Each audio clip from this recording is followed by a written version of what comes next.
everybody, and welcome to What's the Story podcast. It's a double header this week. Part 1 has gone out, part 2 is now, and we are joined by our friend and yours, our man in Stockholm, the man behind the Global Gale, Swedish and Irish. No, try that again. Irish and Sweden. Look, I can't. I've a head cold, lads. I'm gone. I'm done. He's just off the boat from the World Cup, and he moved trains and everything to be with us today. And I'm not introducing Graham Merrigan, of course, because he can go away from me, but I'm introducing our friend Philip O'Connor. Good morning, good afternoon, good evening. Do you know, lads, I'm meeting myself coming back now. I don't know where it is. I was saying when I left Doha on Sunday morning, it was 26 degrees plus.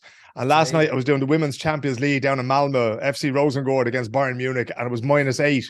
But it was -14 in Stockholm when I was leaving. So I don't know, my poor body is in bits altogether, but I'm sure, we'll get through this too. This too will pass, as the saying goes. We'll try. It was -7 in Portlaoise when I got up this morning. We're up to a balmy 1 degree at the moment. But I tell you, lads, I've no problem keeping warm thanks to my new Bohemians jersey. Oh, that's majestic. That is absolutely outstanding. And you know what? The only thing that lifted my heart down below in Doha was I got into the lift one day, Dan, and there's a fella wearing the Bob Marley, the Bob Marley away jersey. I know. Yeah. And oh God, I've never felt better in all of the darkness that this World Cup has been on so many levels. And to see that then, don't worry about it. Every little thing's going to be all right. But I do have to say that I feel sorry for people like Graham who just will never know that kind of joy. No, they won't. What joy? I mean, like, I am positively toasty in this wonderful O'Neill's garment available from the Bohemians. And may I say, Dan, that you're looking very well in it. It suits you, God almighty. If you weren't married to that lovely woman already, they would be queuing up outside that microphone to get you. It's why I have the hoodie zipped up. It's to stop the hordes of women that have been trying to get at me since I donned this wonderful Bohemians jersey. Majestic. He's not biting. So now we've got rid of Graham. Yeah. Are you all right, Mero? Yeah, grand, yeah. Just you keep your attitude in line. Since you had your weight loss journey, your attitude absolutely is appalling at times. I think it's because you have a cold and you get a bit tetchy. Hold on, Dan.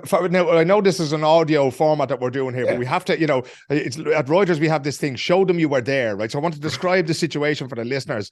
Graham Mero Merrigan, famed for his support of Shamrock Rovers, is wearing a black zip top, a red hat. In the background, there's a red. Unless you're colourblind, Phil, that's navy. Oh, it looks black to me from here. And it says, "Love yourself today" in white letters on a red background and in a black frame. Danny, I think he's trying to tell us something, but we'll wait until he's ready. I don't like to out people too early, but we'll wait until he's ready. Make up your own narrative because it's a navy hoodie. I'm just telling the people what I'm seeing. The people what I'm seeing, Graham. And look, let's not forget that for years, Mero was out there pushing in that subliminal message through his red and black wheelchair. This is true. He had the Bose wheelchair for many years. I think he's just, I don't know what it is. I think he just got the idea in school that the wrong people were cool, and now he's just afraid to back down, Dan. But you know what? That's okay. We're forgiving. Every day is a new day. Every day is a school day. I guarantee you one day Mero's going to put into the WhatsApp group that he's drinking a herbal tea, and that's when we'll know. That's when we'll know. That's cool. That's how you know when I've turned full wanker. Either that or a picture of an IPA on a Friday night going, is 4 degrees the correct temperature for this? And then we'll know. Absolutely, that's it. Philip, thanks very much for taking time as always to chat to us. And as I said, you're just back from Qatar, where you were covering the World Cup. Talk to us. How was it? Did your budget not last to the final, Phil? Well, no, unfortunately, I tend to last slightly longer than England, usually about a day longer than England, but then usually at the quarterfinal stage, I go home, because when I came home, lads, there was like 60 games had been played by the time I got on the plane. So there was only the 2 semi-finals, the third and fourth place playoff, and the final left. Now, that's no consolation to Harry Kane, but it is a consolation to me, because what happens is you start with a huge amount of journalists, and then gradually more and more people go home. And unfortunately, we have both the blessing and the curse of being from the Republic of Ireland, and there are English people and French people, not so much English people, but certainly French people and Argentinians who are more used there now than what I am. At the moment, I was like an ashtray and a motorbike over there. So I always usually make it to it's like to the quarterfinal stage, and then I usually head out after that. But it's a huge thing. And the reason that I was talking to both of you about this is because it doesn't matter. You can only write so much. At some point you have to sit down and talk to people about it, just to try to put across the scale of what it was that we saw, what was right about it, which was a few things, what was wrong about it, which was an awful lot. So that's why, I thought, the only way to do that is to come on an award-winning podcast with 2 professionals like yourself, or 1.5 professionals like yourself, Dan and Mero, and to talk a little bit about it, So, the first part I suppose I'd say about it is that we always hear a load of stuff about these things before you go, right? And it was the same thing in Russia, and it was the same thing in China, and your phone is going to be hacked, and they'll probably kill you, and you'll never be seen again, and kiss your children goodbye, and all that kind of thing. Basically, arriving in Doha was like arriving in a video game, right? And you start to realize the scale of this thing. 220 billion euros, and you can see where they spent it, because it's like climbing into the set of Grand Theft Auto, right? And somebody described it to me as an architectural arms race. And that's not just the 8 football stadiums that the games were played in, it's everything. The National Museum, if you go and Google it, in Doha, a phenomenal looking building. Every office block, every hotel, everything that's been built since they were awarded the World Cup in 2010 was absolutely staggering. But the more time you spend there, the more you see the dirt under the fingernails of the place, right? And this is the thing, that there's 2 sort of parallel World Cups going on. One is for the millionaires and the billionaires on the field and off the field, the men playing in it and the men who bought it. And the other is, to me, I keep calling it the gulf between the haves and the have-nots, which is absolutely enormous. So I've seen in the last few weeks guys driving up in Land Rovers in these white robes. They're called thobes, and you'll never see a crease in them, let alone a speck of dirt on them. And they drive up in a Range Rover that costs more than my house. And the door will be opened by a fella who earns €1 an hour and works 12 hours a day. And if he's lucky, he might work an hour or 2 less on a Friday. And that for me was what I left it with. That, this world that we have built for ourselves now, because this is the perfect World Cup for our modern world, lads. This is exactly what we deserve, because it was so unbelievably crass in many ways. These beautiful stadiums, money no object. Oh, that's a problem. Fix it. Throw money at it. Build that metro. Build that hotel. And yet the people whose blood and sweat and tears that this is built in and built upon are just disposable at the end of the day. Phil, did you feel bad at all going over? Well, in a way, Graham, I did, because I went through a long process before I chose to go over, right? Because you don't go there, just thinking to yourself, right, well, I go there, it'll be good crack kind of thing. That's never the way I approach these things. I always go there thinking, okay, will I be able to do the kind of work that I want to do? Will I be able to talk to people in Qatar? The answer to that is a resounding no. It's extremely difficult. There's no freedom of speech in Qatar, and I'll get into that more in a second, right?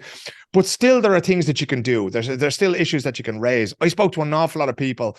As the two of you well know, I work a lot with women's football. That's what I was doing last night. As soon as I came back on Sunday, Thursday night, I was down covering the Women's Champions League for UEFA between Rosengård and Bayern Munich.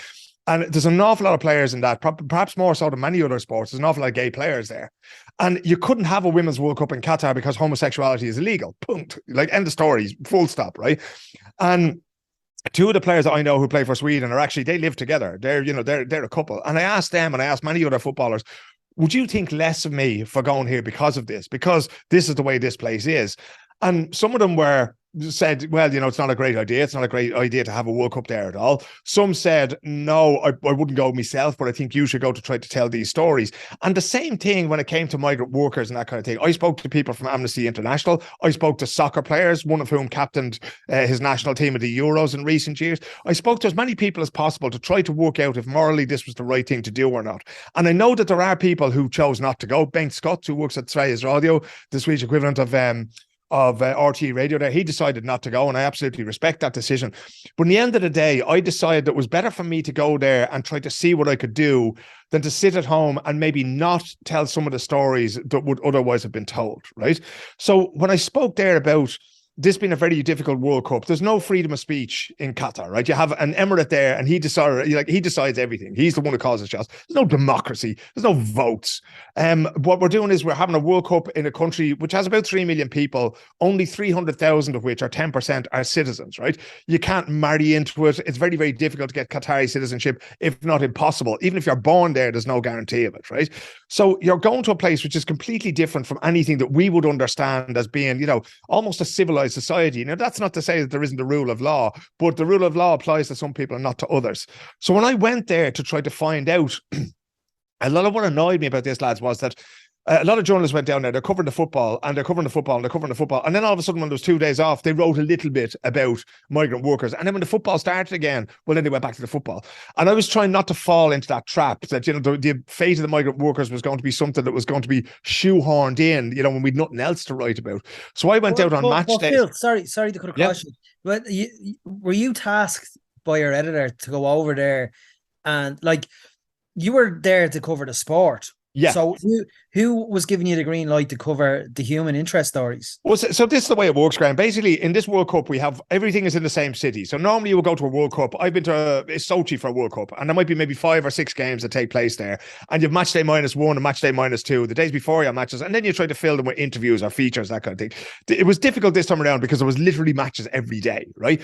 But still, I tried to fit in these different stories from outside of it. Occasionally about migrant workers. I did another story about how women actually felt safer because there's no alcohol on general sale in Qatar, so they felt that it wasn't as you know, you didn't have this testosterone and this alcohol fuel thing that often goes on at football tournaments. I'm sure you've both seen, you know. So I would go to them each day. We would send a note to the news editor and say, look, I have this match at this time. But my notes always had a but, right? It's but I'm going to talk to this person. But I'm going to go to this place. But I have no match today. So I'm going to go and watch matches with the migrant workers out in a place called Asian Town, which is about 10 kilometers outside the city centre. I'm going to go there. I'm going to eat with them. I'm going to sit down with them. I'm going to talk to them, right? So that was the thing, that I didn't have to ask for permission as such. I'm that long in the tooth now that they know that if I go out, I'm going to come back with something, you know. So for a younger or less experienced person, it would have been difficult to do. But they give me that headroom. They give me that space to go and do those sorts of stories if I can come up with them. Very good. So you said something there, Phil, and it's just that freedom of speech thing. Because we've seen, you know, and look, obviously, look, the build up the tournament and the constant questions around it, and the, you know, like it shouldn't be held there, all that kind of stuff. Everybody knows that, and there's been a lot of anger from people and all kinds of things. And when you said about there's no freedom of speech and that kind of thing, something as simple as, you know, I think you were one of the people who tweeted about it, or maybe you retweeted it, but I saw it on my timeline anyway of I think it was a journalist or a photographer who had a rainbow lanyard and was refused entry due to the rainbow symbol and whatever. So it's even symbology that they clamp down on, it seems. Like, so how we've seen a couple of moments of defiance, and you know, some people did manage to get rainbow flags in the stadiums and that kind of thing. And but like, how much of it did you see, if anything, in terms of those acts of civil disobedience or whatever? Well, you see, it's really, really difficult, Dan, to do anything in that country, right? It's one of the most, it's one of the most surveillance-intensive countries that you can go to, right? China's another one. I was there in February, you know, so there's no real difference between the two. I walked past the ski jumping venue at the Beijing Olympics. I walked past a room that I shouldn't have walked past, and that was where the security center was. And I've never seen so many screens hanging up on the walls I did there, right? Qatar, there are security cameras absolutely everywhere, but it's quite understated in its own way, right? So the cameras are absolutely everywhere, so people know that they're being watched. But when I went out to speak to migrant workers in Asian Town, about 10 kilometers outside the town, and there's a cricket stadium there, lads. Again, go find it on Google Maps. FIFA turned that into a fan zone as a thank you, in inverted commas, to the workers who built the World Cup. But what they actually wanted to do was, they didn't want people talking to them. They didn't want regular football fans from Argentina or England or Wales talking to them. So they built this with huge screens, fantastic screens. You could see way better than what they had in the regular fan zones, because they didn't want those people downtown interacting with people. So when I went out there, I thought, okay, I'm going to talk to these people. But then you quickly realize that every 10 or 15 meters in the cricket stadium, there's a person wearing a vest or a police uniform. Who's going to speak to me in front of them? Who's going to say to me, I've been exploited here. I can't wait to get out of here. I wish I had the money to go home.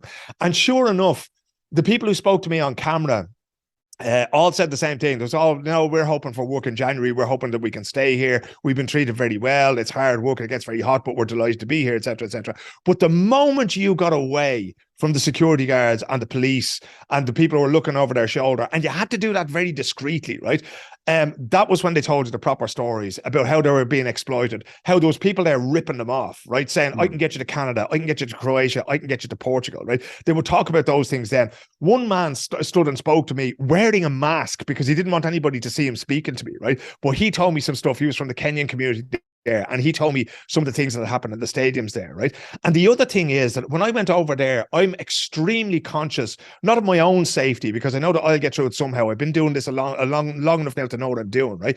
But I can't put other people into danger, right? Yeah. And that's why I didn't write anything at all, nothing about the LGBTQ plus community over there at all, because I couldn't.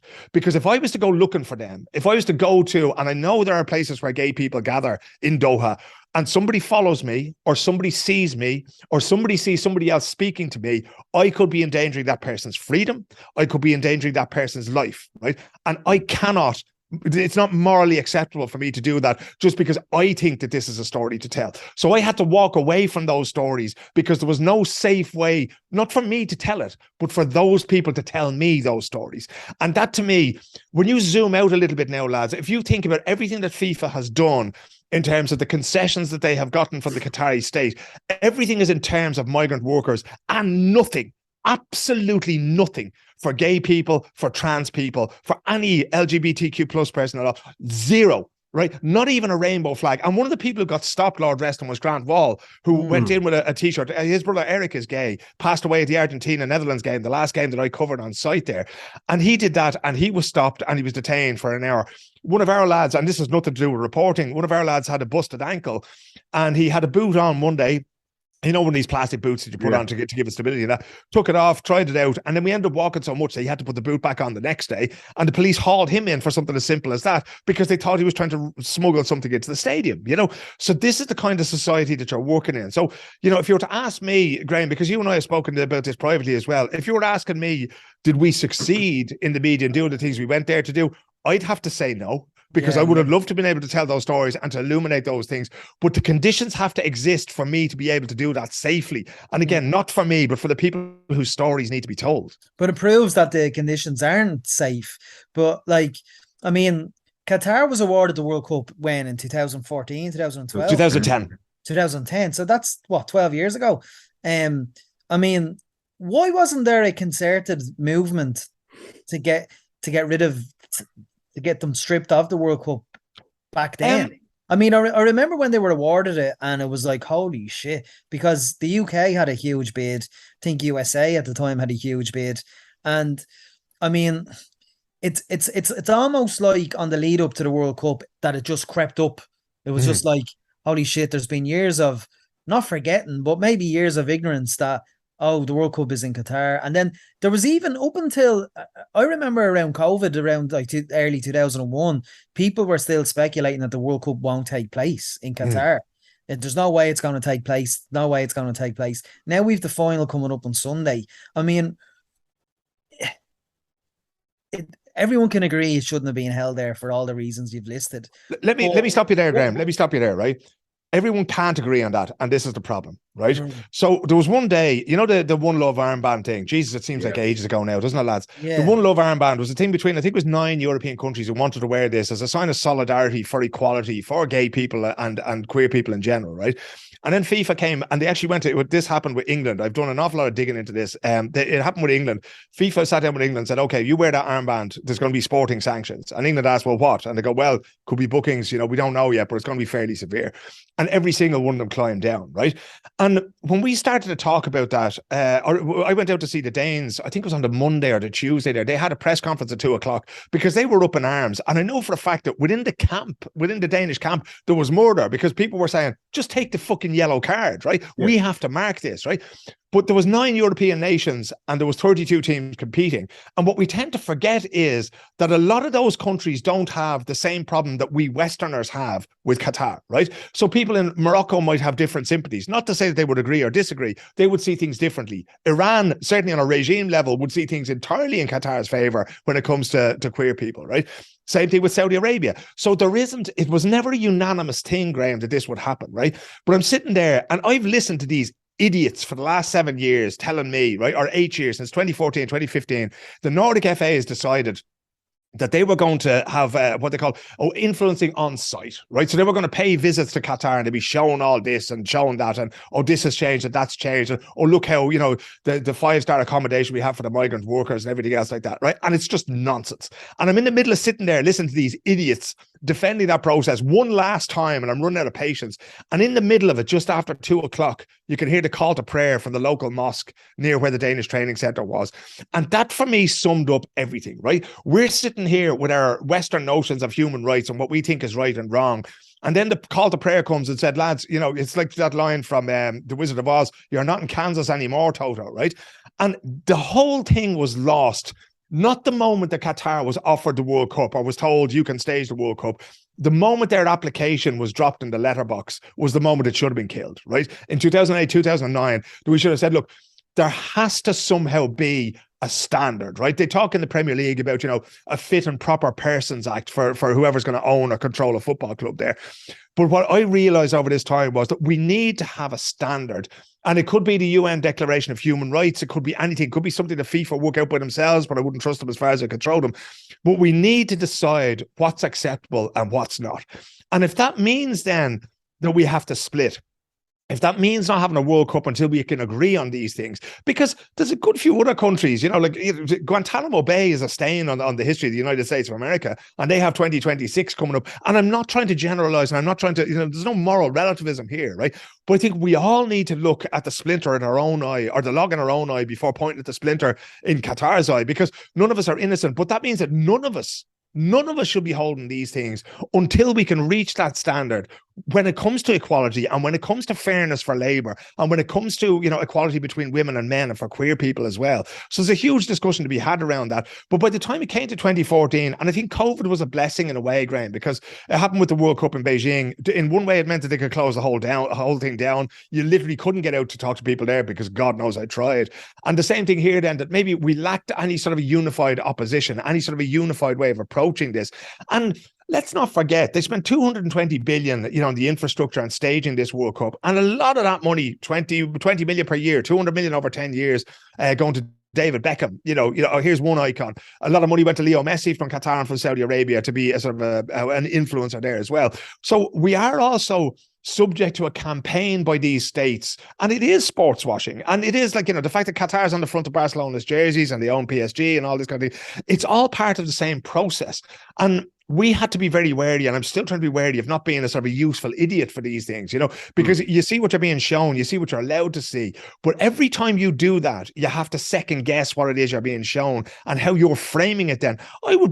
I found the Qatari people extremely generous and extremely genuine. I found that they don't like football at all. Many of them said to me, I'm not interested in football, but we're delighted to see so many people here, because the victory for them is, in a country with the number of citizens is only slightly more than the population of the greater Limerick area, and they got to stage a World Cup to put themselves on a world stage simply because they can afford it, So all of these questions, we've had no answers out of this World Cup whatsoever. But what we have is a shit ton of questions now that we need to ask ourselves as an international community, as a sporting community, and as sporting fans about how we're going to do this. Because if we don't, we're going to be back there in 2030 in the winter, and we're going to be having a World Cup in Saudi Arabia. So it's a huge amount to digest in this, right? But to go back to the one love armband, right, and the sporting sanctions and bookings being the thing that stood out, and the whole idea of, Harry Kane et al.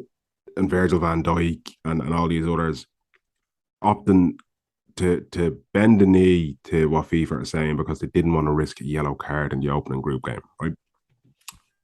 And I'm looking at it and I'm sort of saying, it's a World Cup, right? You get a yellow card there, you potentially pick up a yellow card, and then you have to miss a match. Okay, right. Like, in one sense, yeah, but equally, let's stop for a second, because when you go back to the Premier League, or when you go back to La Liga or Bundesliga or wherever, the Rainbow Laces campaign is going to be there. You're going to have your let's kick it out campaign. You're going to have all these other things that you're going to, jump on board with. But how are you going to be able to do that with a straight face, given the opportunity that you had to actually make a really strong stance, and you buckled at the mere threat of a yellow card? It baffles me beyond belief that is what ultimately killed any momentum for a global stage to sort of say, and don't look, I understand there's different cultures in the world. The way we see things in the West isn't the way it's seen in certain other countries and all that kind of thing. But the bare minimum that human to human you can expect is to live and love and just let it be, kind of thing. I don't think anybody's looking for regime change as such. Maybe they are. I wouldn't go that far. I'm just looking for people to be able to walk down the street holding hands with their boyfriend, girlfriend, whoever they choose to do so, and not be risking their life to do that. It was a pathetic sanction from FIFA, wasn't it? Like, I mean, they have to answer that post World Cup. Do you know what I mean? And Phil, it's something I never considered when you rightfully cut across me and said about 9 countries of the 32 are in Europe, and those 9 countries live, their society pretty much identical.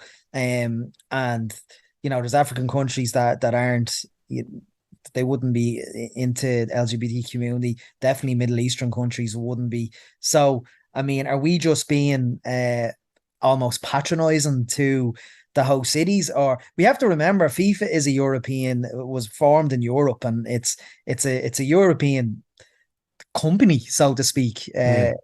You know, so it raises a lot of questions for the future, and I completely agree with you in regards to the US and Guantanamo Bay and their involvement in South America, coups and stuff like that. You know, it's has this always been, because I do remember me and Dan head of the Russian tournament, and we were kind of privately saying, you know, this is mad, you know, but I don't remember whether, you know, the way you had, as Dan said, a journalist or somebody with a pride lanyard was refused admission. I don't remember those stories from the Russian World Cup, but we all know that the Russian authorities don't really respect gay people.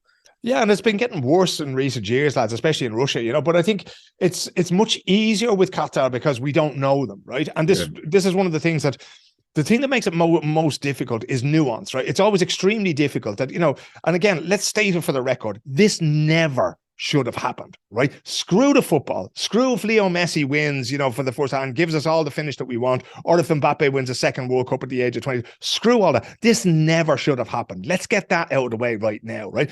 But then when it is happening, you have to ask yourself, okay, what are we allowing to happen to the game of football here, which we all own, right? If we don't turn on our TVs and if we don't go and buy the replica jerseys like that beautiful one that Danny Murray is wearing now, like, football is nothing without fans. It literally is nothing without fans. We saw that during the pandemic, right? But what are we prepared to sacrifice for that, right? And when you see things like, you know, the Champions League getting bought up by Gazprom since the 90s, you know, Russian energy company, and then all of a sudden, you know, when a war happens, well, then all of a sudden they're the wrong people to have on there, you know? And these are really the discussions that we need to have. And, you know, we're sort of, you know, always seen as being fellow Europeans, right? So we'd have a crack at them in the same way that we'll have a crack at the Poles and the Hungarians and some of the Balkan countries when they, you know, make maybe racist chants from the terraces, or when they do anti-LGBT stuff from the terrace and that kind of thing. But for some reason, it's always easier for us to have a go at Iran or a Middle Eastern country over that, right? Now, I feel really sorry for Simon Kjær, who's the Denmark captain, played in the first game, and they came off then after about an hour and that. And I've been on and off. I've interviewed him after games for many years, right? He was the one who got the most sort of plaudits after Christian Eriksen's collapse, because he came over and took control of the situation on the pitch. AC Milan, isn't he? At AC Milan, yeah, good friend of Zlatan Ibrahimovic. Circle the lads around and everything else like that, so that Christian could have the privacy, no matter what was to happen. Knows the bloke well. This is one of his best friends in the team.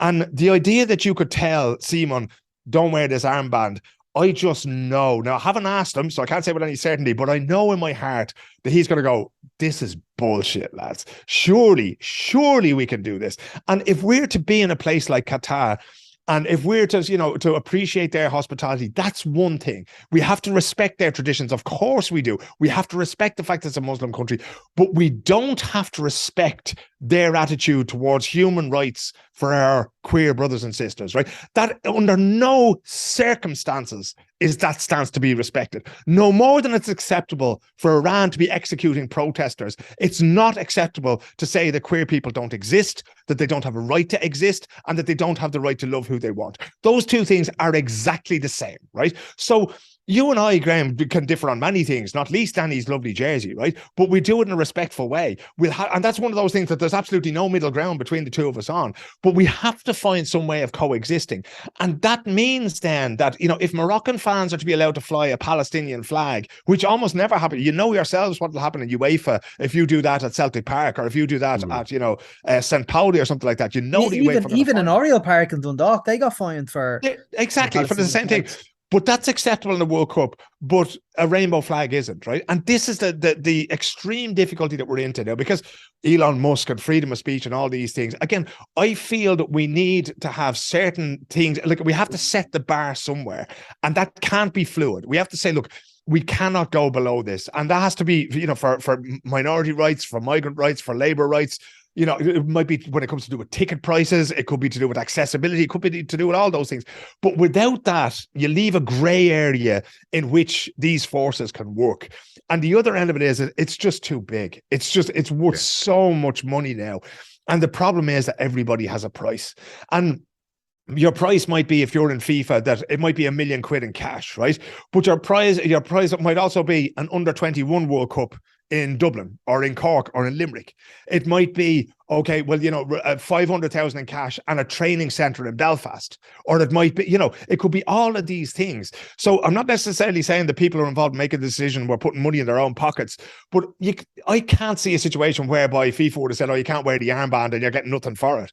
I think that there's going to be a debt that'll be repaid there somehow. It's like Budweiser, for instance, a couple of days before the tournament. Sorry, lads, you won't be selling beer tents near the stadium because it's a Muslim country. It's just not the done thing.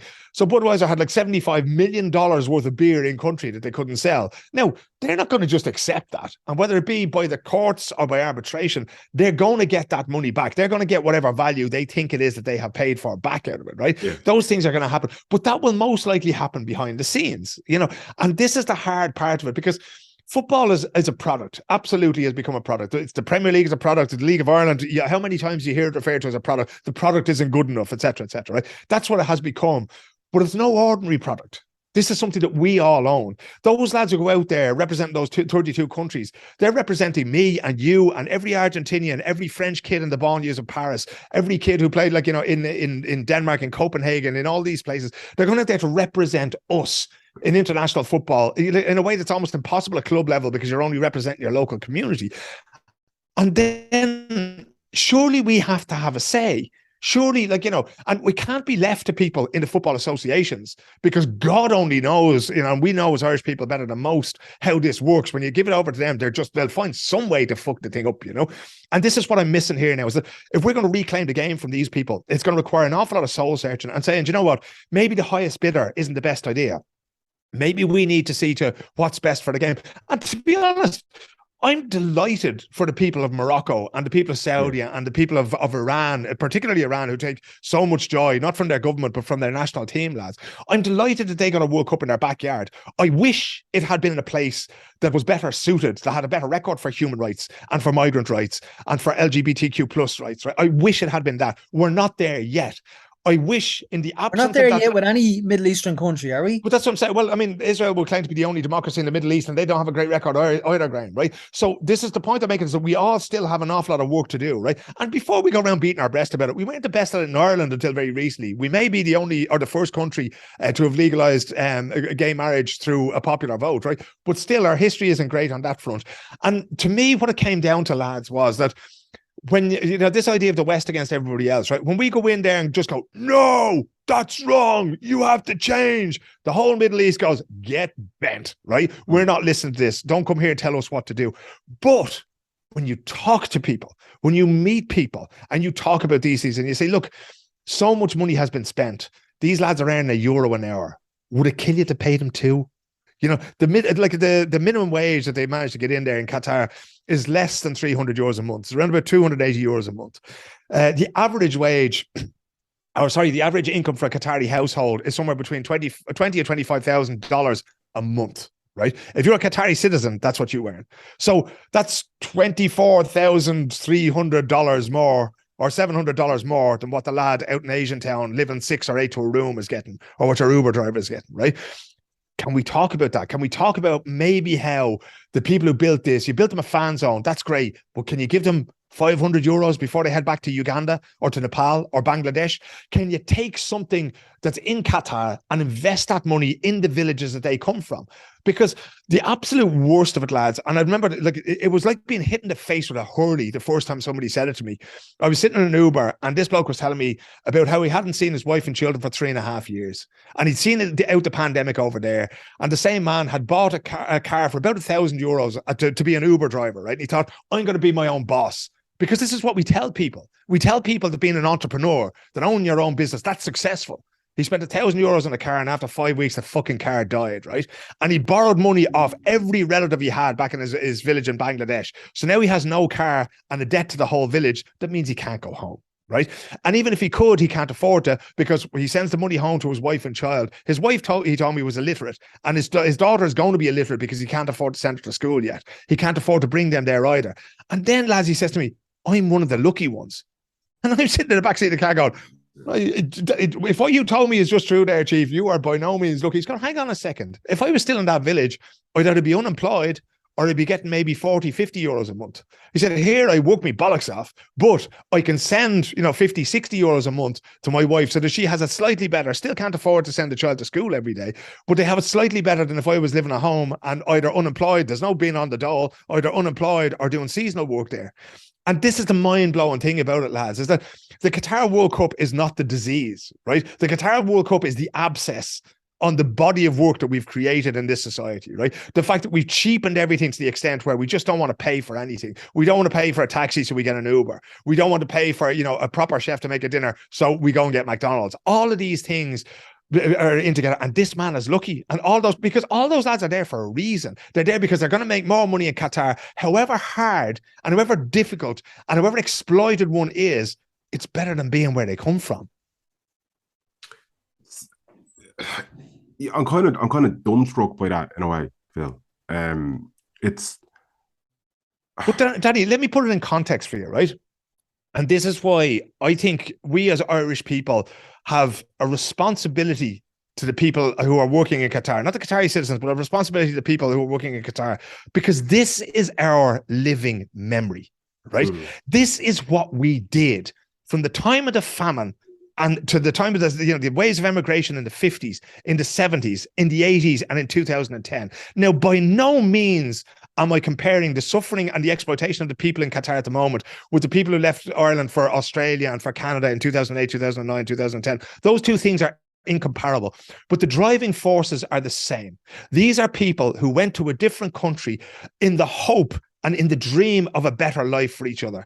And if Irish people cannot understand that in the simplest possible terms, then I have failed, and every single journalist who has been to Qatar has failed, because the story of this World Cup, lads, is not the story of Messi, and it's not the story of Mbappe, and it's not the story of the Grand Theft Auto skyline. This is the story of a world that is ripe for exploitation, and that exploitation, it's not just tolerated, it is celebrated. And until we see that being discussed, I mean, who have we become? Have we forgotten Ellis Island? Have we forgotten all the people that died on their way to Ellis Island in the hope of something better? Because those people now aren't Irish. Those people now don't have white skin and freckles. They have brown skin. They have black skin. They have curly hair. And they come from villages in Kerala in India. They come from Nepal. They come from Bangladesh. They come from Uganda. They come from Kenya. Because they have the English language, which is spoken far more than what Arabic is. And they are us, but a few decades later. And until we can see that as being the modern story of it and really activate that memory, that collective memory that we all have, that's where we will find our side. That's where we will find our dog in this fight.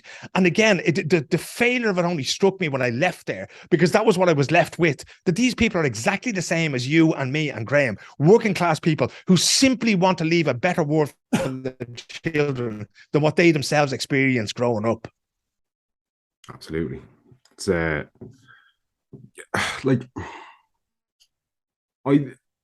it's weird because you hear about some of the things, and we've all heard the stories and the build up to treating the migrant workers and all that, but it's when you hear the real human element of it that it brings it home. And when you're talking about that chap who he considers himself, despite everything, he considers himself lucky, and that to me, I'm like, lucky to be alive.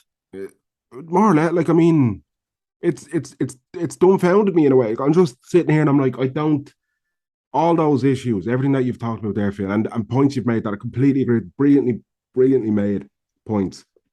But I'm stuck on this point of how do you break the circle? How do you break the cycle? That guy thinks he's lucky, so in a way he's almost grateful to have what he has, which, like, there's a niceness in that, I suppose you could say, but equally it's kind of like he's been forced into something that is appalling. He can't return home for fear of debts that he owes to the village and he can't afford to, and all these other things. And, you sit here and then we're all going to tune into the World Cup final on Sunday. And we're all going to watch either Messi fulfill destiny, if you listen to the media, or Kylian Mbappe be crowned the next big thing. Well, he's already the next big thing, but you know what I mean. And it's outside that stadium, there's an Uber driver. I haven't seen his wife and kids in 3 years, hoping to pick up a fare after the match that might help send money home. But it's also as well, Phil, like you're want of a better term, your monologue there about that, which I loved, and it was very passionate. And it's almost a story of, like you said, Ellis Island, immigrants and stuff like that. But like, if we're looking, I unfortunately think you were saying there, if people don't understand that or get that, we haven't done our job, as in you guys, the print journalists, right? And I'm trying to work out how to articulate it, because closer to home, we have the current issue with Ireland taking in immigrants. We have protests in East Wall. We protest them for Moy. We're taking in more immigrants. I mean, it's unfathomable to me that Irish people would protest against immigration coming in when, like you said, that was us a couple of decades ago, maybe 10 decades ago. That was us. The Great Hunger. We had to go Ellis Island, New York, Australia. We're still doing it. Still, our generation, my generation, 2006, 2008, all legged to Australia, New Zealand. Some have come home, some are still there. I mean, there's no empathy for that, especially if you're a different color, especially if you're brown, especially if you're black. I don't know. I'm finding it quite unsettling recently.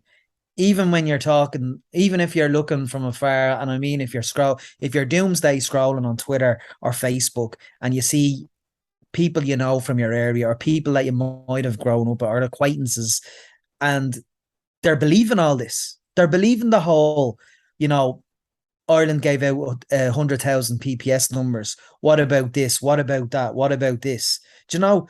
So you're saying there, if the message doesn't come home about the World Cup and about, as Danny put it brilliantly, we're all going to be watching a World Cup final, but outside that stadium, picking up fans in an Uber is a guy that hasn't seen his family in 3 or 4 years. There's more than one guy that's in that situation. 100%. So I just don't know how we get the message. I just don't know. You see Buzz O'Neill working tirelessly with the East Wall for All. Stuff like that is brilliant. But is it working? I'll answer that with a question, if I may, Graham, right? I probably didn't articulate it right. No, you did it absolutely brilliantly. And I'll give you a take on that in 1 second, but I want to answer you with a question, right? Can you tell me the name of a single migrant worker in Qatar? No. There you go. This is where we have failed, right? Because we haven't managed to package their stories and make them human. We still see them as almost a distinct, homogenous group of brown people whose personal stories aren't interesting, right? The reason I'm telling you about this man and because his personal story, and I can see that's after having a great effect on Danny. And the only reason I'm not telling him more is because I don't want him to cry on the podcast again, because I know he gets awards out of it, but that's one thing, But there's so many of those stories. And, without those personal stories, people will fail to understand, because we don't see the individual. We don't see the humanity behind these stories, right? So I can tell you that these lads are living 6 or 8 men to a room. But the moment I tell you a name, then all of a sudden that person becomes human and you can no longer deny them that humanity, right? But there's a whole complex which is built up around getting us to butt heads with one another. Sorry, Phil. Yep. I can't deny that man's or woman or whatever is humanity. Yep. However, if you're talking to some of the feral people that are protesting in East Wall, and if you say that person's name is Mohammed, they shut down. Of course, because right? of that person's name. But the thing is, look at the dinghy situation in England. Yep, I mean, and the same thing that's been going on. Yeah, and the same thing has been going on. If you read Sally Hayden's book, My Fourth Time We Drowned, you'll see what's behind this, right? But as I was saying there, the whole thing is built to keep us at each other's throats, right? You don't want to. You're always told that, if they get in here, well, then they're going to be taking something that you should have, and you mightn't have anything to begin with. So all of a sudden, there's this idea of competition between people, right? Lads, this is not a world in which anything is scarce, right? It's not a world in which anything is scarce. And if you go to the World Cup, you'll see that there's beer everywhere that they can't sell. There's soft drinks from a certain sponsor. There's all sorts of stuff all over the place. There's plenty of food. The catering at the end of it, sometimes they used to come into the press box and they'd hand us out food there, and I was going, why are you giving it to us? We're getting paid, a per diem every day. We can afford these things, right? But the whole thing is set up to keep us fighting with one another and to think that me, What I need is important. My needs are, I need to be warm and I need to be safe, right? And when you start to instill fear into people, because all of these things come down to fear, right? A lot of what you see with QAnon in the States nowadays, and it's starting to seep into Irish politics, and all grooming children and pedophiles and stranger danger and all these things. And what I'm trying to find when I go to these places, and this is why I'm not ashamed, not embarrassed that I went there in the end, Graham, because it proved to me that I was right. Okay, these people are not to be feared. They actually called them in Doha. They called them the bachelors. Right? There's so many single men there working, and you'll often hear that. Oh, young men of military age. Qatar was crying out for those people because they were the ones who built. Yeah, exactly. Where they vetted, etc., etc. But they brought them over there as labor. They were fine to do that job for €1 an hour. And this is the thing, that as long as we allow ourselves to be split by that, and we've had this conversation many times about media. When you see something in the media, you ask yourself, why this and why now, right? So what I feel is the key to this, right, is realizing, I mean, I had it, and geez, I may even cry now myself after giving out to Danny, right? But I was thinking of that man, 3.5 years without seeing his wife or child. Now, Dan, recently married, still enjoying, the flush of recent marriage there. Can you imagine not sleeping beside your wife for 3.5 years or holding your child? Now, can you imagine that times 2.5 million migrant workers, or maybe 1 million of them who are fathers and haven't seen their children? May never see them again, lads, if they fall from something that kind of. Can you? And sorry to cut across. You're preaching to the priest. But this is it. But this is the thing. If we realize, and all our conversations end up back at the same thing, lads, there is literally no difference between us and them when it comes to flesh and blood, and being men in this case talking, who just want the best for those around them, right? But we're prohibited almost from feeling those feelings and from putting words on those feelings by a society that expects us to consume and to look to our own interests first, right? And the moment we stop that, right, the moment you look above the Grand Theft Auto skyline and you see the clear blue skies over the desert, you start to think to yourself, this is fucking bigger than all of it, right? It's bigger than what car I have parked outside my office here. It's bigger than whatever this microphone cost me, or whatever this hoodie I'm wearing cost me, or whatever Graham's hat cost him. None of that matters, right? The only thing that matters is creating a society, not just in Ballybrack or in Stockholm or anywhere else, creating a global society where as many people can thrive as much as possible for as long as possible. And everything else we do is entirely irrelevant. And Danny, that behooves us then to go and do something about it, right? Whether it be speaking up on this podcast is a great contribution to it, because you have a fantastic coterie of listeners here who hear this and who maybe might go and do something. But to do it in our daily lives, to say, do you know what? I'm not going to go to that event, or I'm not going to support this, or I'm not going to pay for Sky Sports, or I'm not going to pay for whatever else it is. And to do it in a vocal way and say, look, we have to be better. This is what I'm prepared to do, right? Not you should do this. No, this is what I'm prepared to do, and to lead by example in all these things, because we can all influence each other in that way. And that's why I'm so delighted that you give me the platform to speak to the people who listen to this podcast and to try to sort of, to present this idea for them, because I can't do everything, and you can't do everything, Dan, and Graham, you can't do everything, but together we can all do something to improve this. If that be writing to Infantino, taking the piss out of him on Twitter, or, making a contribution to a charity now as we're coming up to Christmas, or maybe even, not watching the penalties at the end of this inevitable World Cup final, but just to do something to say to these people that we heard you, we know you're there, we appreciate, we see you. Because the difference in the hotel, I noticed, Graham, when you look at people, there was a guy called Marnell, he used to make our coffee every morning, right, from the Philippines, worked 6 days a week, 12 hours a day, from 11 at night until 11 in the morning. He'd clock off after making coffee for people like me for 4, 5, 6 hours and preparing the breakfast and that. One day he wasn't there, and he came back the following day, and he had his little name badge on. I said, Marnell, did you enjoy our day off? And the chap's face lit up, right, because somebody saw him. He wasn't just the bloke that everybody's going, here, where's my fucking Americano? Because he got plenty of that as well, right? But all of a sudden he felt seen, right? Now, again, there's 2.5, 2.7, 2.8 million of that bloke there, and yet they're never seen. They're just not seen as people. And this is the thing. And that extends then. You don't have to go to Doha to do this, lads. You can go to O'Connell Street. You can go to where the Muslim Sisters of Aid are passing out food and soup and sleeping bags to people. You can see those people in the doorways as you're doing your Christmas shopping on Grafton Street or around Stephen's Green or on Henry Street. You can look at them. You can give them a smile and give them a nod and just let them know that, yeah, brother, sister, I see you. And let that be the start of it. I think there's still a long way for us to go. It's easy to say there's no them, there's only us. And it's a great idea. But right now, it is just an idea, because there's very much an us and them that exists in the world. And it's unfortunate, because you made the point, Phil, you know, and Mero, you echoed it as well, that piece around these people are us. A couple of decades removed, but they are us. And I would challenge anyone who listens to this podcast. We all know somebody who has gone abroad and set up life elsewhere. We all know somebody who, you know, had a relative who left years and years ago, and they went over to America, or they went to Australia, or even over to England, and they were sending money home to help their family because there was nothing here. And that was their only option. And that's the world we live in. In the 80s, like. Things have got better for us, but there's huge pockets of the world where it hasn't got better. And this World Cup, as you said, Phil, this is what the legacy should be, that we see this. We see those people, we recognize it, and we find a way to do something about it. My fear is that come Monday, when the headlines are out and people have read their sports section and the highlights are finished, Qatar becomes a memory of nothing, that we stop talking about it. There's no more spotlight to be shown. There's no more reason to discuss it.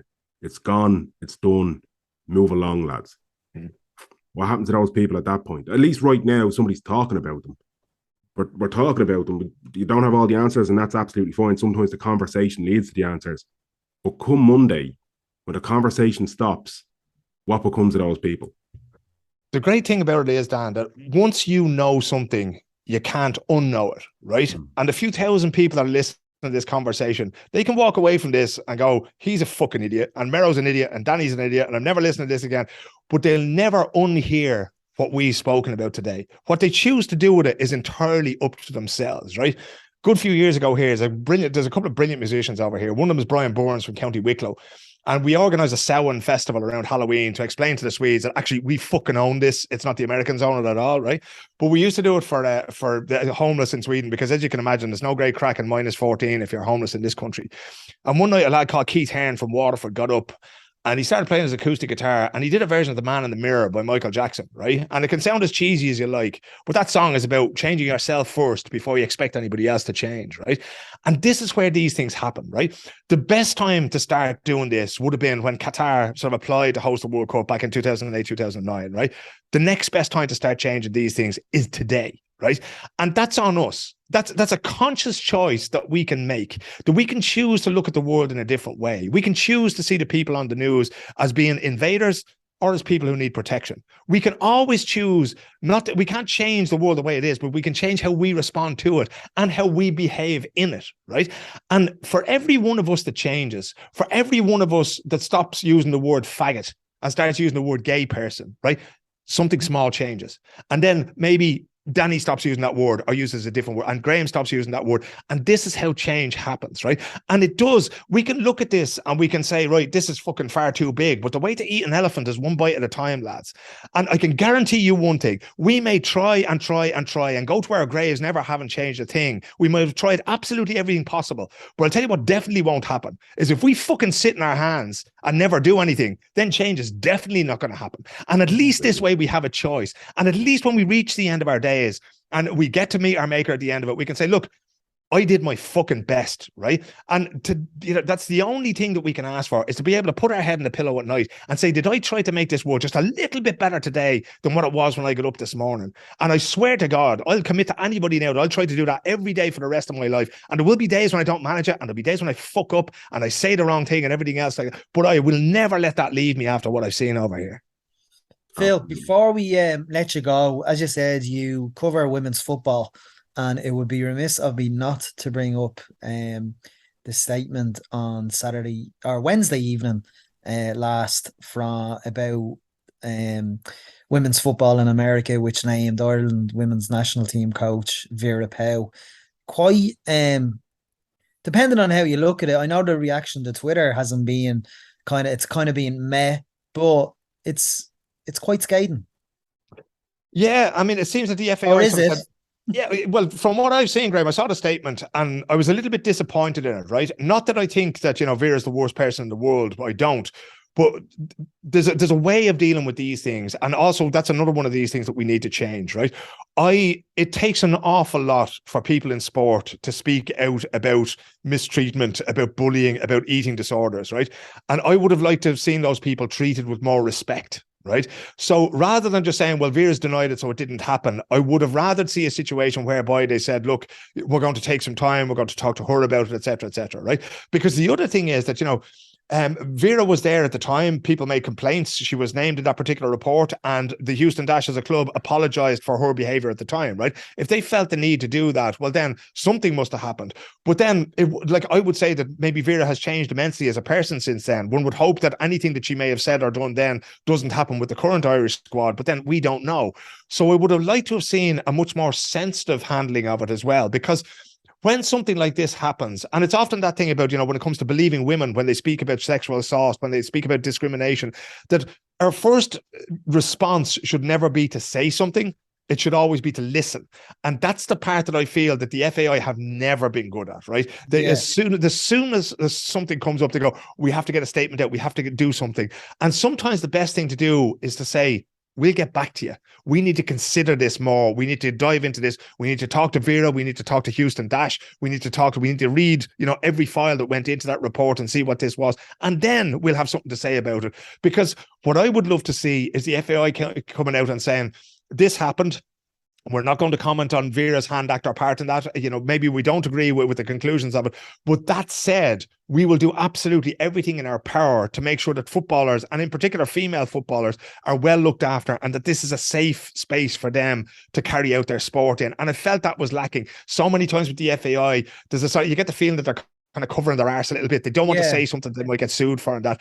And again, that's one of those things where there's a sort of a moral obligation to be honest in that. And it comes down to protecting people. Vera has to be protected, absolutely. Because let's face it, she has her own story from her time in the Netherlands as well, But that we have to find a way that we can be grown-ups about that. Not just that everybody can save face, but that we make sure that whatever it is, that in the future that these things can never happen again.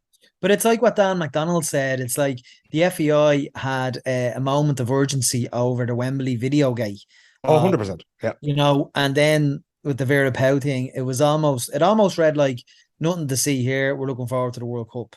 And the thing with the girls there was, I hate to use the expression throwing them under a bus, but they pretty much did that. Chloe was out the following day doing interviews on Sky News and that kind of thing, and they were expected to fend for themselves with little or no preparation.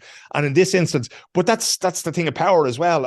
Somebody said to me, about the whole thing of, could they afford to sack her if needs be? Could they afford a legal action for Vera Pauw? Is that what steered it? And I don't think they knew this was coming, Phil. They did. Everybody in football knew this was coming, Graham. So this has been, everybody knew that this investigation was happening.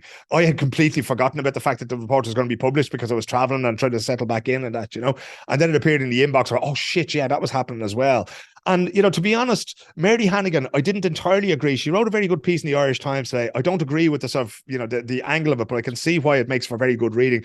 Vera, in terms of the things that I have heard and seen in women's football and what players have told me about what's happening in clubs, and I don't want to relativize any of the people who have given testimony to the Houston Dash about this process, but I would place Vera on the sort of more minor end of the scale compared to some of the things I've heard. And again, I'm not trying to minimize anything that happened to anybody in that way, but at the same time, the experiences that those women had have to be taken seriously. If women are saying that they ended up with eating disorders in whole or in part because of the way somebody acted towards them, we have to take that seriously to ensure that never happened again. Vera's a fine football coach and a fine person, right?